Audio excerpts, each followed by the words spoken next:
আজকে পুরো ঢাকা শহরেই একটি জামের মধ্যে আছে।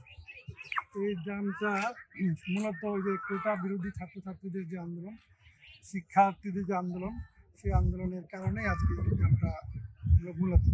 আর আজকে ঢাকা বিশ্ববিদ্যালয় এলাকা মোটামুটি একটা নীরব ছিল, কিন্তু আহ, ঢাকা বিশ্ববিদ্যালয়ের বাইরে যে ঢাকার এন্ট্রি পয়েন্টগুলো, বিশেষ করে এই যে Uttara, airport road, Mirpur road, এইদিকে সায়দাবাদের দিকে কিছুটা ব্লকেজ হয়েছিল রাস্তাঘাট।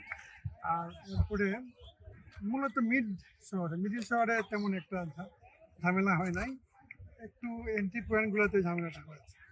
তো স্কুলের ছাত্রছাত্রীরা আসার কারণে আন্দোলনটাকে একটা অন্যরকম মাত্রায় গেছে বলে আমরা মনে করছি।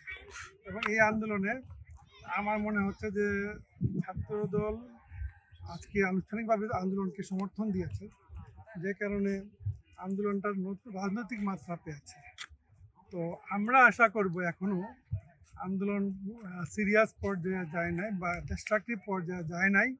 আমরা আশা করব এখনো আন্দোলনটা যেন একটু রাজনৈতিক মাত্রার মধ্যেই থাকে, সমঝোতার মধ্যেই থাকে। সমঝোতার এখনো সুযোগ আছে, যদি সরকার কমিশন করতে চায় বা আন্দোলনকারীরা যদি সরকারের সাথে আলোচনা করতে চায়, আমার মনে হয় সেই সুযোগ এখন তৈরি হয়েছে। কারণ আজকে গতকালকে আমরা দেখেছি আমাদের সংসদ সদস্য জনাব ব্যারিস্টার সাইদুল হক সুমন, উনি কিন্তু একটা প্রস্তাব দিয়েছেন।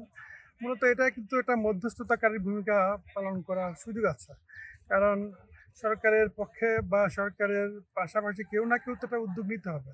সুমন সাহেব যে উদ্যোগটা নিয়েছেন, সেই উদ্যোগটা আমি মনে করি এটা প্রশংসনীয় উদ্যোগ।